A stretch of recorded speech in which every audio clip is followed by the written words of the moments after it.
Hello and welcome to Season 6 of the FPL Hangover podcast, where we raise the bar and lower the tone on all things FPL related. We are coming to you after our summer holidays are said and done. And we've got our first episode of the season. We're going to be giving our first impressions, our first drafts, everything first. But I'm not going to do it alone. I'm here tonight with my podcast partner in crime, Paddy.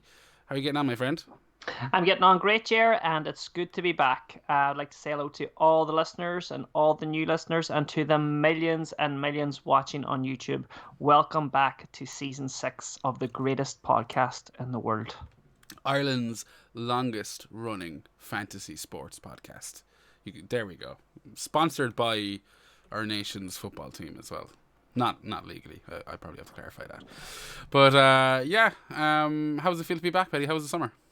Feels great. It feels like the summer still hasn't started. Living over here in Ireland for the last while, we've been in floods and nothing but rain every single day. But I did have a little holiday, Ger, and that's where I've got my beautiful complexion from. Oh yeah, I was wondering for the viewers. Bronze. Yeah. What did you get up to? Where'd you go? I went to Lanzarote and I had a fantastic time. A few beers. Just totally chilled. Actually, I hiked a volcano as well, as you do on your holidays, so... Classic holiday trip. Yeah. After a night out on the cocktails, I got up at 7 o'clock in the morning and hiked a fucking volcano. And funny story, actually, hiked the wrong one. Oh, okay. Yeah. You've been there before, I say? Yeah, I got to the top of the volcano. I was like, fuck, that was tough. And then I looked over, and the one I meant to hike was straight across. I was like, fuck! Oh. Why is this one full of smoke? Yeah. Why is this one there and over there? So then I had to climb back down that one and head on over. You did not do 2 in a row. Get the fuck out of here. I fucking did, yeah. It's on my my Instagram if anyone would like to go and follow that. It's the Viking Dippers, and I have a beautifully shot reel of that experience. So yeah, that was my summer so far. How has yours been, Ger? Not too bad. I'm impressed that we didn't even get 3 minutes in and you've already plugged your Instagram. I'm like, some things never change. Worse than Gianni. Yeah, worse than Gianni. But you actually mentioned any new listeners, and I guess as it is the first episode of season 6, we should probably give a little bit of a background on the show for anyone that hasn't listened to us before. You're very welcome. It's myself and Paddy doing a weekly episode, basically chatting FPL in a pretty laissez-faire, to put it mildly. Very relaxed attitude. Not very stats related, but bit of crack every week, and like pub talk, Ger. Pub talk. That's it. Yeah, pub talk. That's what I should have just called it. FPL pub talk. Usually, actually, we both have a beer here. Yeah. So and we sit and we have a beer and we talk fantasy football, and we hope that we improve your seasons and mini leagues. Yeah. Well, I mean, realistically, we just basically try and improve your season. Well, that's true as well. Yeah, that's true. And you know what? My seasons have improved. Yeah, decent enough. Where'd you finish last year, Paddy? For those 150k. 150k, not bad. I could have finished top 10. 135k if I wanted, but I just thought, I was at 135k and I wanted to finish top 100k, and I thought, if I don't finish top 100k, I don't care where I finish. So I made a kind of a mad move at the end of last season. I brought in Firmino and captained Firmino for the last game of the season because, it was his farewell, and I thought, they'd be all passing the ball to him. Mm-hmm. Get Firmino a goal before he goes, lads, that kind of buzz. And they did. Yeah. And then he got taken off. Yeah. So, I love the smell of excuses in the morning. Yeah, I should have went with Kane. Yeah, you should have. And you would have been inside the top 100k and you'd have been laughing. But look, it's not all about ranks and shit. FPL can get pretty heavy and depressing in the entirety of a 38-week season. So it's important to just have a bit of fun with it, Paddy, and that's what you're here for. Am I right? Exactly. Yeah, I'm here. I'm not a sheep. I'm not one of these template fuckers. Neither of us are. I can't wait till we discuss our first drafts here as well. I'm not template. Yeah, whatever. I probably can't defend myself. But before we get to our drafts, Paddy, have you any goals, objectives for this season? I like to start every season with that question. Yes, I do have. I have loads of goals and aspirations for this season, and of course, every year I want to just do better than I did last year. So, but realistically, I really want to finish. I want another top 100k. Yeah. That's all I want. I'll be happy with that. I think like everyone, it seems to be the general consensus now that anything inside the top 100k is a pretty decent, respectable rank. So it's a good thing. It's a benchmark. It's a good benchmark. Yeah, it is. Yeah. I'm gonna aim for another top 10k, 4-digit. I got just inside the top 2 last year. Yeah. And yeah, I want to keep that streak going. So you know how it goes. It'll be a miserable season now. The idea of having 2 decent seasons back to back is foreign to me. So who knows? Well, you know what I mean. Spoken like a true 24th best player in Ireland player. I need to get that. Yeah, I need to get that on the mug. You need to start plugging that anymore. Yeah. So just for anyone who's listening, Ger told me to say this just to let everyone know that he's the 24th best manager in fantasy football manager in Ireland. According to Premier Fantasy Tools, let's just put that out there. They're not my words. That's the words of the people. And the 24th best manager in Ireland is also the co-host of Ireland's longest running FPL podcast. I can't drive that home enough. I'm gonna have to try work it into the merchandise this year. I'll have to check where mine's is. Probably 23rd or something. 20th. Oh, easily. I'd say 28. Yeah. We must check that. You're talking about pages, aren't you? Like the 20 to 23rd page down. Yeah, most likely. I was thinking of scrolling through and I went, Jesus, I'd be there forever. No, but yeah. So, what's your thoughts? This is the first episode of the season, so we're still 3 weeks away from payday, from the game week 1 deadline, the 11th of August or something like that. So, well, my thoughts are we're way too fucking early for a start to be even compared to all the other fucking content creators. Are we early? I feel like we're about 2 weeks behind, 3 weeks behind. No, but that's because we've got our heads screwed on and we've got loads of sense. There's people making content before the fucking prices were released. Yeah. Come on, you know what I mean? There's still loads of transfers to be made. There's injuries that could happen, The team's going to be completely different. But yeah, of course, look, we all know it's a fun game. It's engaging. And part of the best fun is when you go to bed at night and you tinker with your team before you have a wank. Your team. All right. Oh, okay. I knew it was going Then, of course, when you're having a crap at work, you're making a few changes. That's what it's all about, isn't it? The tinkering away with your teams. And I've done a bit of tinkering with myself. I'm sure you have. I'm sure you tinker with yourself. And I've done a bit of tinkering with my team as well. Yeah. So, how many drafts have you gone through? Honestly, I probably have 6. Because I done one as well, a fun one, where I just picked all players in red because I got bored. Yeah, and that's an example of some of the content we've seen pre-season. Yeah. Not yours, Paddy, but just, no, I know, not mine. Yeah, I guess if you're making money from it, then you want to keep the farming going, keep the lemmings jumping into the pool. But 6 drafts isn't pretty. It's pretty normal. I'd say I'm not too different. I've maybe done 3-ish. Every now and again I'll go in and I'll look at one player and we'll get to it. We've got some news about leagues and potential prizes and whatnot towards the end of the show. But for now, let's have a look at some first drafts. All right, Paddy, I'm going to throw your one up first. Okay. For anyone watching this live, I said it like that because I might put in an audio bed. And I realized that as I was going through, I was like, slow it down and leave yourself space.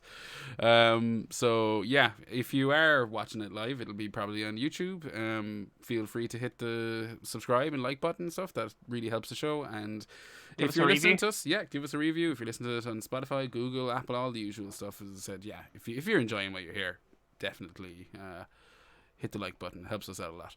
But I've got Paddy's first draft on screen. So for the benefit of those audio listeners, Paddy, would you read it out? Okay, I've got it. I've got my team up here, and I've got Onana in nets.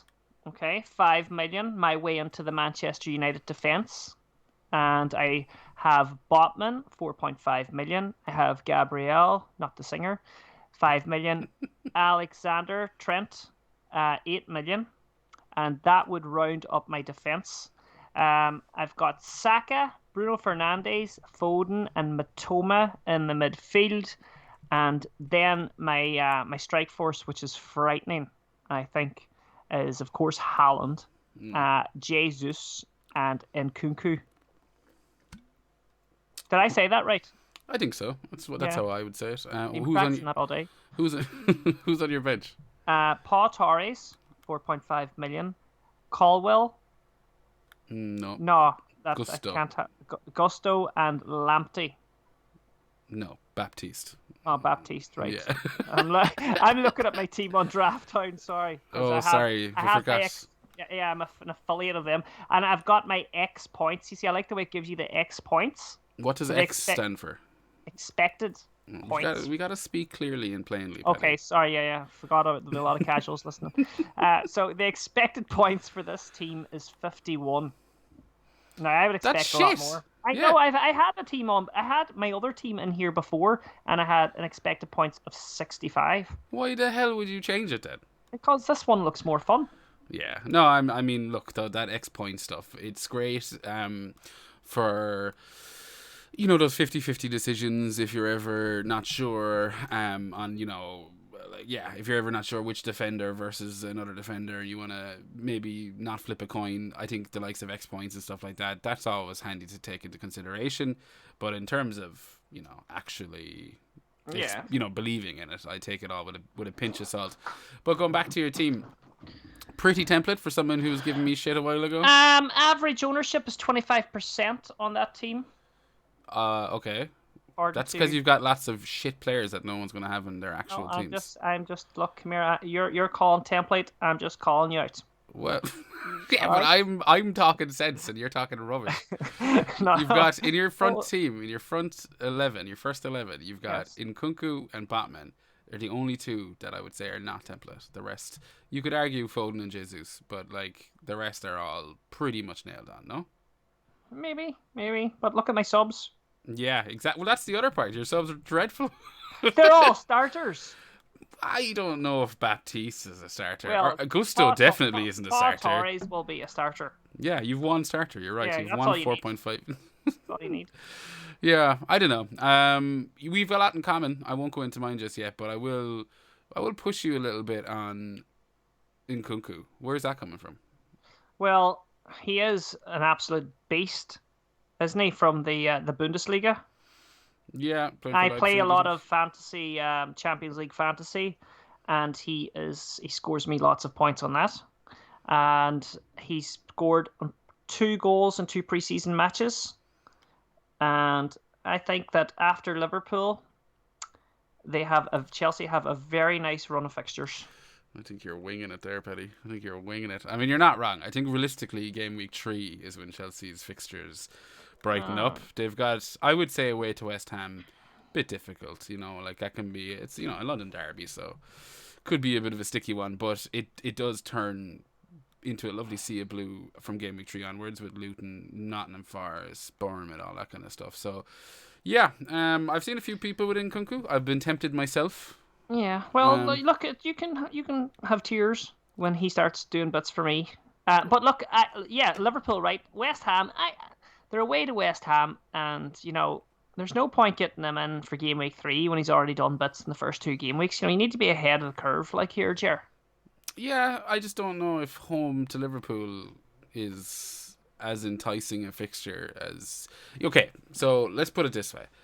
One of the tips for any FPL manager would give is in game week 1, you play safe. You don't go with crazy shit. Players that you're not sure how they'll bed in, where they'll even play. Is Nkunku going to play as the number 9? Is he going to play out left? Is he going to play off of a striker?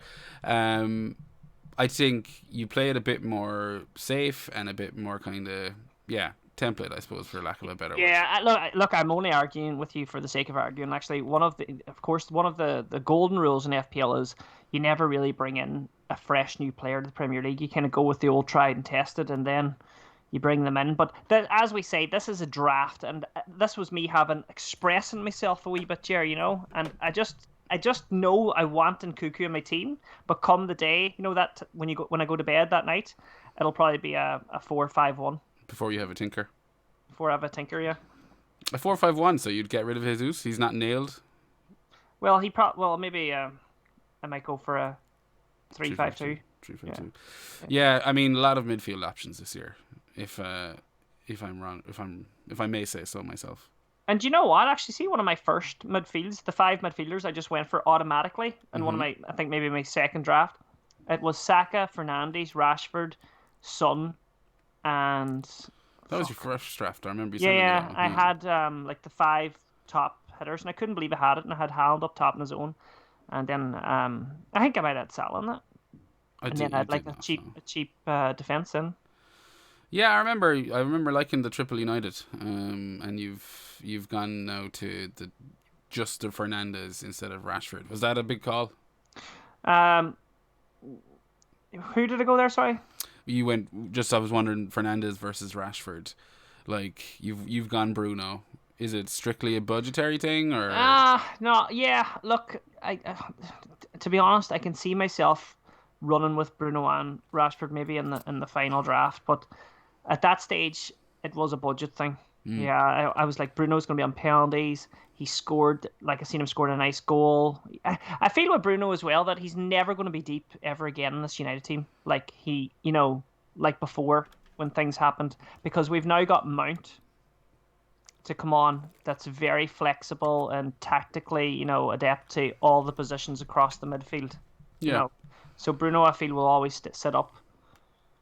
I hope so. I hope so. I mean, I'd be of the same opinion. I'd imagine he's going to, not have to be as defensive minded as maybe he has been over the last season or two.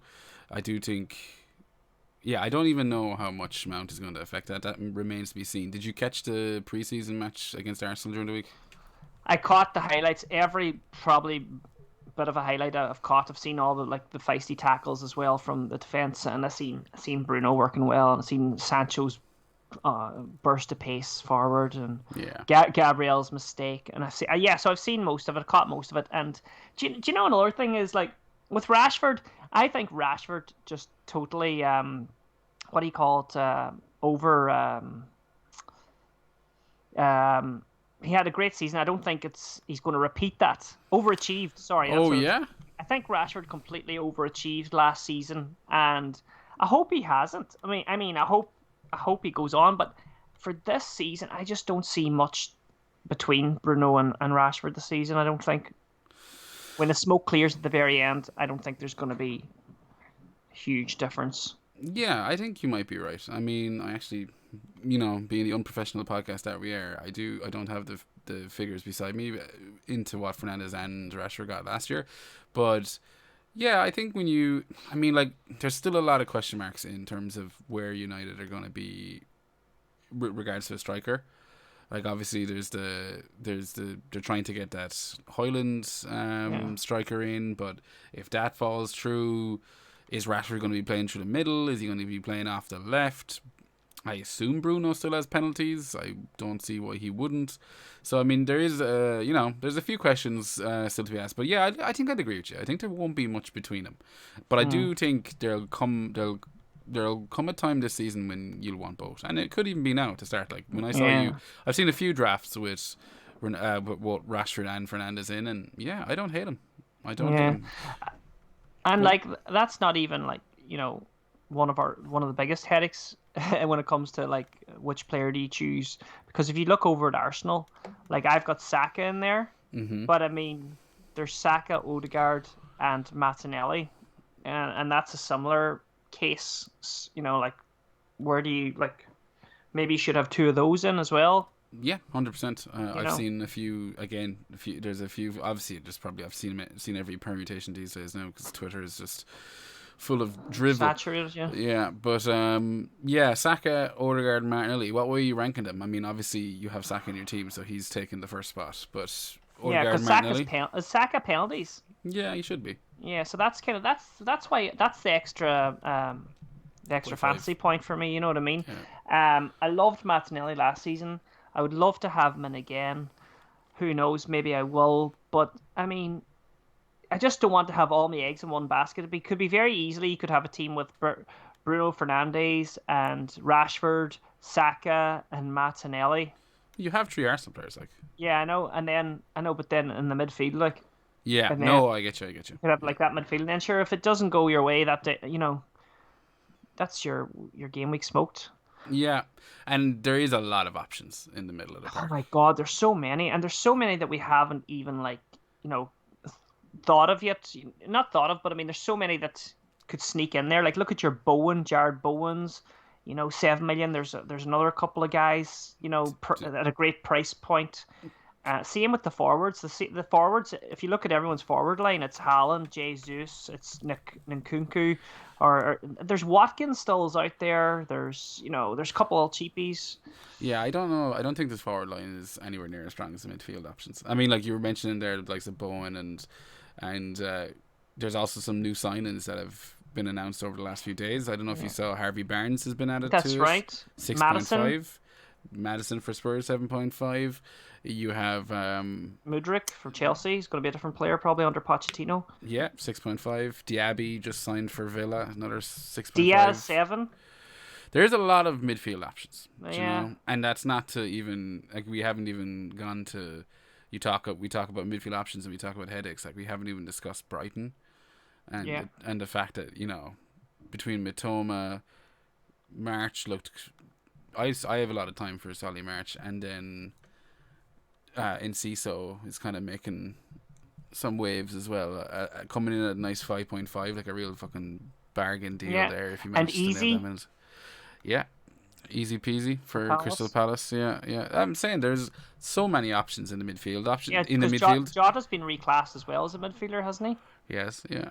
That is if I was to the biggest criticism of your team that I'm looking at here is the fact that you've gone 4 in the middle of the park and you've put the 3 strikers on it.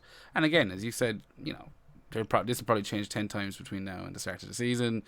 This is just where you are right now. I don't like to tell people, how to play the game, as in, enjoy yourself, do whatever the fuck you want to do. But with the sheer amount of midfield options there, I don't want a 4.5. I mean, maybe once a third striker spot becomes a bit more obvious, like as I said, we don't know with Nkunku.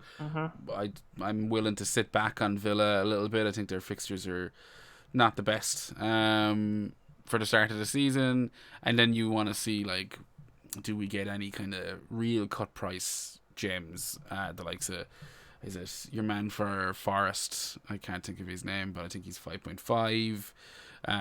If he nails down some minutes, I think the likes of Brennan. I know, was it Bournemouth are looking at signing Brennan from Forest as well. It's another 6.0 option. There is Evan Ferguson for Brighton. That's right, our own I mean? Irishman, Evan Ferguson as well, 6.5.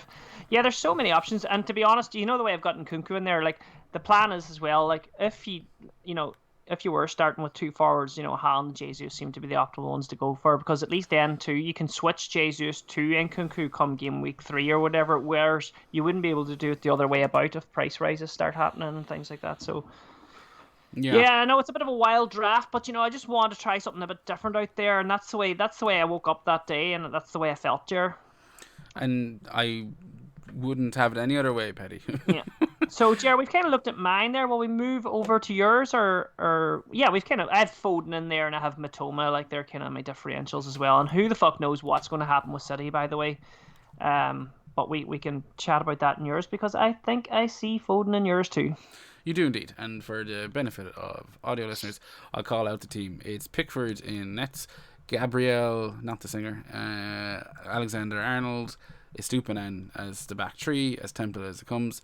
And then midfield 5, Mbumo, Foden, Saka, Mitoma, Fernandes, Haaland and Jesus leading the line. And then I would say a pretty weak bench as well, but it does have a 4.5 starter in Henry.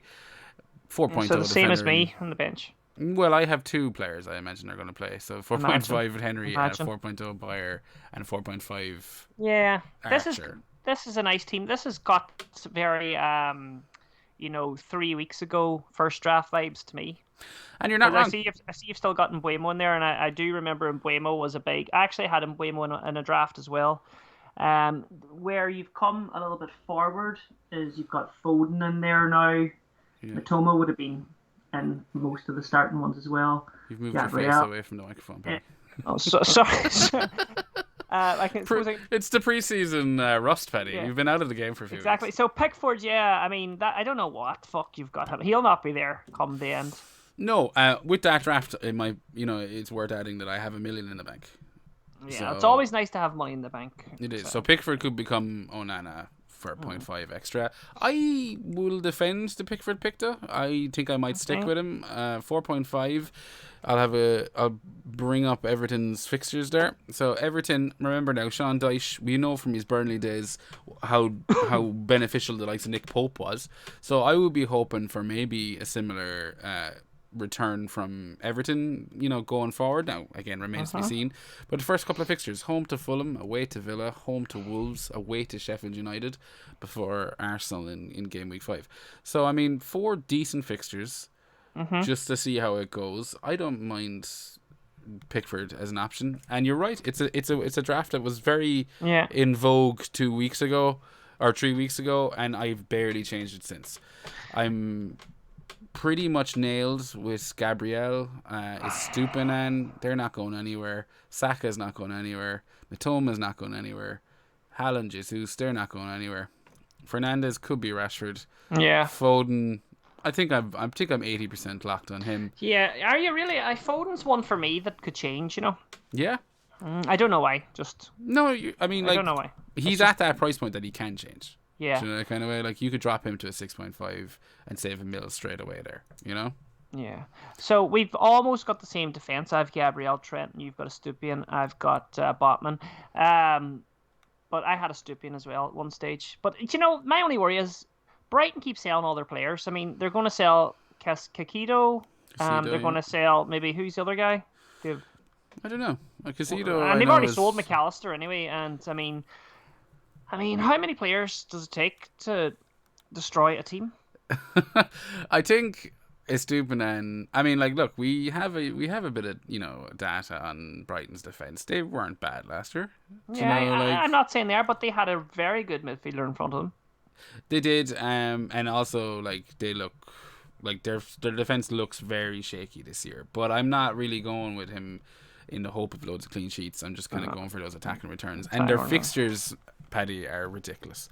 I mean, Brighton's opening fixtures are first game of the season, obviously at home to Luton, then Wolves, West Ham, Newcastle United. I could see them taking points off of those first 3 fixtures, Luton, Wolves, and West Ham. I could see them winning all 3 there. Yeah. So no, I'm happy to stick with it, and as it is the first episode, again, kind of going back to some of the kind of classic FPL, I wouldn't say rules, but every season, every podcast tends to talk about the same things, and one of them is when do you wildcard? What's the plan for a wildcard? And I don't mind using an early wildcard. I like to hold on to it as long as I can. I'm not one of those managers that just hits it after 3 weeks if needs be, or if they're feeling a bit Harry Kane is staying with Spurs, I'm going to rechange my whole team. I'm not one of those guys. I like to hold on to it as long as I can, but if it comes to game week 4 and I've made a mistake, and as you said, Brighton haven't kept a clean sheet since the start of the season, their fixtures are turning slightly more difficult. You made an absolute bollocks of Pickford in goals. Everton are as shit as they were last season, and Foden hasn't gotten any minutes. I'd have no problem hitting the wildcard button. That's fine. Yeah. That's what it's there for, But I'm pretty confident with. It's a nice team. No, I have to say it's a very nice team, and it's very template. It's very template. It is a bit template, but sure. Look, that's template wins points, and that's what you need to start. You need to kind of go. You need to try and be a wee bit template at the start. Stick with a pack, and maybe then try and take off near the end, gallop on.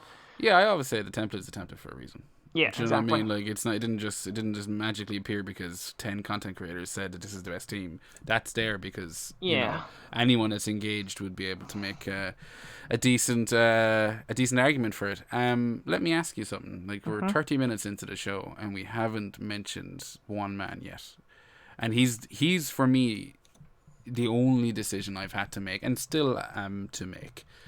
this pre-season, and it's Mo Salah. Oh yeah, no. Imagine we got 30 minutes in without talking about Mo Salah. Yeah, That's talking about unbelievable, isn't it? fingering ourselves instead. But yeah. Yeah, fingering ourselves. Well, you were talking about tinkering yourself. Sorry. Tinkering, yeah. Whatever you're into, mate. How far do you go up to the first knuckle? 30 minutes. Yeah, well, again, whatever you're into, first knuckle, and fourth the knuckle. bath, huh? Yeah. But dirty boy. Raising the bar and lowering the tone already. But yeah, Mo Salah, Paddy, you haven't mentioned him. You didn't even seem phased by not having him. Is he not causing you any thoughts? He is, of course, and that's another man that could well be in the first draft. It's just, I mean, you can't have them all, Ger. You can't have them all. No. I mean, like Trent's in there. Is Trent more, what's the word, essential than Salah? Because he seems to be. Because if we didn't have Trent in there, we could actually have Salah. Yeah, I think so. Have you done a Salah draft? I have done a Salah draft, and I've liked it.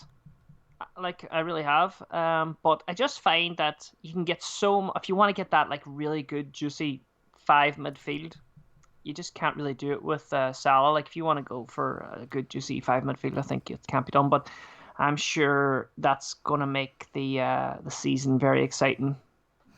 With teams. It is. It's definitely something that I'm going to be mulling over, I think, until the final day. I haven't made my mind up. Where would you fit Salah into your team, though? Do you think you can squeeze him in there and keep Trent and Haaland?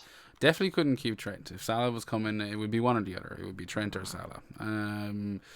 If you were to take Trent out of there down to 4.5, that's what, 3.5 savings. I have $1 million in the back. That's 4.5.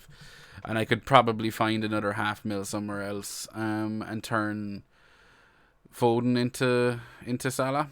But that would involve then maybe downgrading the likes of a Saka to a Martinelli, maybe a Jesus to an Nkunku, or someone similarly priced. Even if I was to take a punt on someone like Enciso, 5.5. So there is definitely decent drafts out there, and I think with the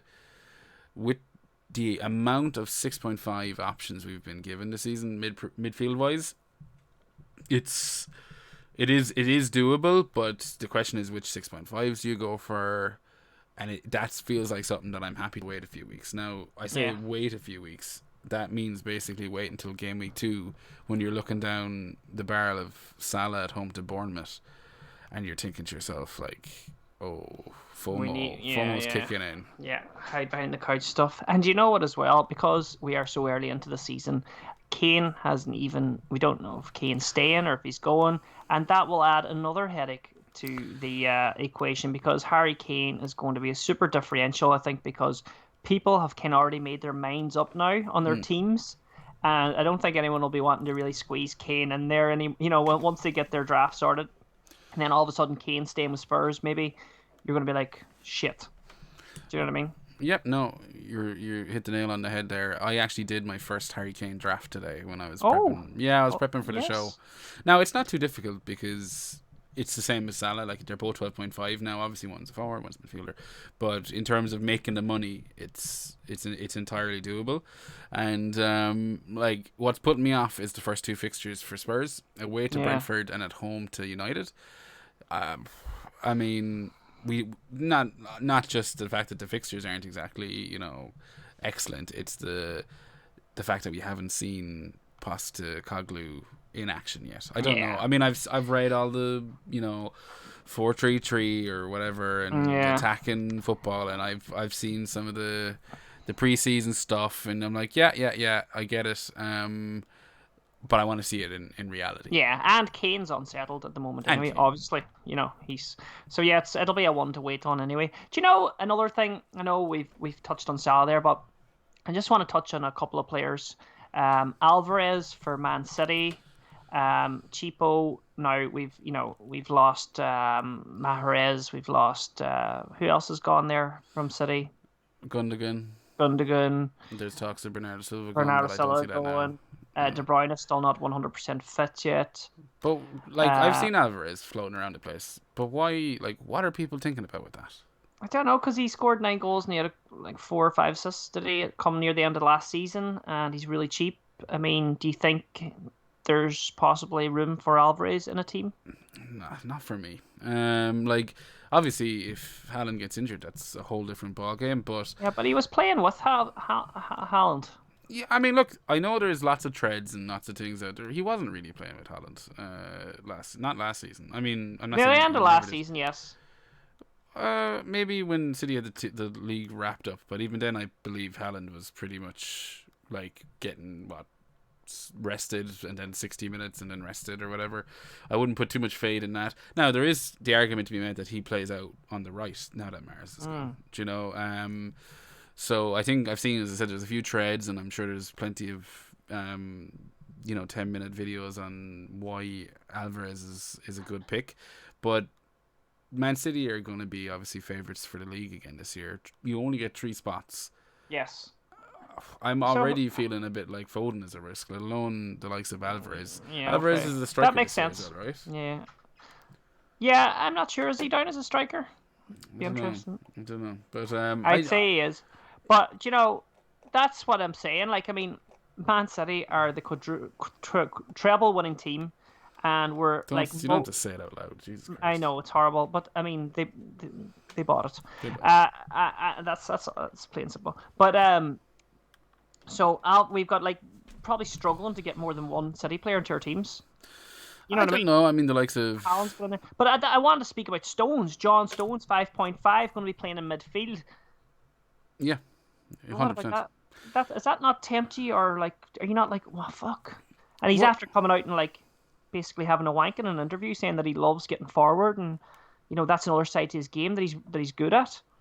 100%. I mean, he scored a goal there, I think, in the last preseason match, which is why he was harping on about it. But yeah, we saw John Stones towards the end of the last season kind of play that role, that kind of classic Guardiola role, where the centre back is pushing into the midfield. Philippe Lam.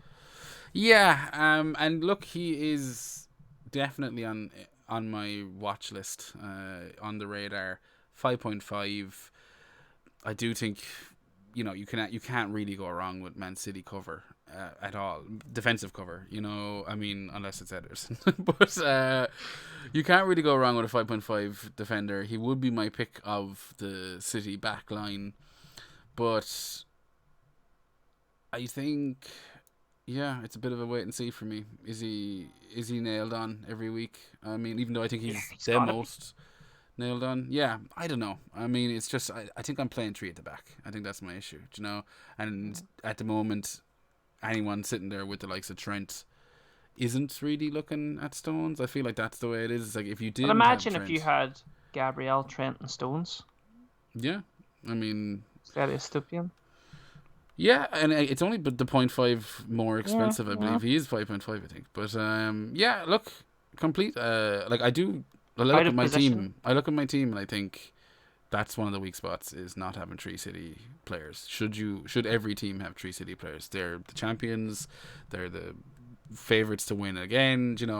Why would you not have the 3 of them, especially when they're priced relatively friendly? Mm-hmm.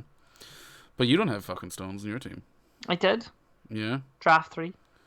Draft 3, the 22nd of July. Yeah, I remember it well. Yeah, so I mean, basically, what we've discovered here is, Ger, we have a long way to go, but it's fun. It's why we've held off putting out an episode so far this season. Is I think we were looking at doing one last week, and we jumped on a call and we spoke to each other and we tried to kind of pin down what way we were going to approach it this season, and we both just said it was too early. It was too early for a first episode. But I'm glad we've had this one, because this has been a good chat. We got a few things off our chest about players. Yeah, I enjoyed it. I feel I'm going to come away a little bit clearer than before. Well, that's 100%. What I'm here for, Paddy, just to clear that noggin of yours. One player left before we jump over to the league. Mbeumo. We didn't really discuss him. He's in my draft. I can't remember if he was in yours. He was in draft 2. 6.5. Draft 2. He's 6.5. Potentially out of position. Striker. Yeah, he's going to be up top now, isn't he? Yeah, we don't know. I mean, like, it depends on how many minutes Vissa gets. Like, Vissa scored in their preseason match against Fulham there yesterday. There was plenty of games last year where Vissa started up front where Mbeumo didn't play the striker role. I would expect him to be on penalties anyway, but 6.5, potentially out of position, playing for... I have a lot of time for Brentford. I expect him to, have a decent enough season again. Yeah, crack on a bit. How much is Vissa? 6 as a forward. Nah, so he's not going in anyone's team. Yeah, I've seen a few drafts, but yeah, you'd have to have a stormer of a preseason. Like if he kept it going now up until the start of the season, where it was like, yeah, he's played up front in the majority of their games and he's scored X, Y, and Z, I would be considering him. Well, the worry there is that they have this Vissa guy up there, right, that can can score, and they know Mbeumo can play behind him on the wing or whatever. Yeah. And that's what he did, last season as well for games, when Tony was up there. So this is their opportunity to explore Vissa, and Mbeumo could just continue doing what he does. But I know a lot of us would love Mbeumo to go and take over the Tony spot, and then you have an out of position forward. But I just wouldn't be. No, I just wouldn't get. I don't know how. It's going to be a bit. They'll be rotating, I think. Fair enough. All right. Before we wrap up the show, I think we'll talk about the mini league. Now we are going to have more updates in regards to a potential, dare I say the word, cash league? But that's in the air. That's up in the air right now in terms of there's still a few technical things being ironed out. So we're not going to go into details. But we are, regardless of that, going to be running our classic free-to-enter FPL Hangover mini league, where the winner will get a... I'm not going to confirm it right now, but there'll be something pretty decent as the prize, as there has been for the last couple of seasons. The mini league code is HUP8K9. That's HUP8K9. HUP8K9. It's on your screens. If you want to join, as I said, you're more than welcome. We'd love to have you. We break it down every week. We like to do a little bit of a mini league kind of. Paddy's got a boner for, all the mini league stats and stuff. So, yes. Yeah. We will be doing the mini league, and of course we'll be using Premier League fantasy tools for the mini league. And like you said, we do have a couple of other things up our sleeves to be announced in the coming weeks. Regards cash leagues maybe, and other wee bits and pieces. And we will legitimate cash leagues. Legitimate. Yes, yeah. No underground shit. Yeah. So and we'll get the prizes as well announced for the Hangover League. Oh yeah, we're working behind the scenes. I forgot about that. Yeah, I was like, that's the other bit. I was like, we're going to see if we can get a few extra prizes. I think we need swag. Yeah, well, I have swag that I've just been saving for people that I give prizes to. But yeah, maybe we do. Just a giant scarf, Ireland's greatest FPL podcast. Yeah. Okay, we'll wrap it up there. Have you anything that you want to say before we hit the road, Paddy? I just want to say good luck in your drafts. Don't take anything too serious yet because there's so much time to go. Like and subscribe to the pod, share it, tell your friends about it, and that's basically, give us a follow. Basically it. Yeah, Ger, where can we find the pod and yourself? You can find me on Twitter at FPL Hangover. You can reach out to us with business opportunities, only the best of the best, on Gmail, fplhangover@gmail.com. We are going to try and get at least another episode out before the season kicks off, but in classic Hangover fashion, I'm on holidays right up until the 11th of August, but we're going to try and get something and make something work. I'm going to be bringing my microphone and my laptop with me, and we'll see what we can do. Mightn't be any YouTube on it, but there'll definitely be some audio content. Paddy, your dog is telling us we got to wrap it up. Yeah, that's just right on time as well, huh? Perfect. All right. Yeah. Enjoy the rest of the preseason, folks, and most importantly, God bless.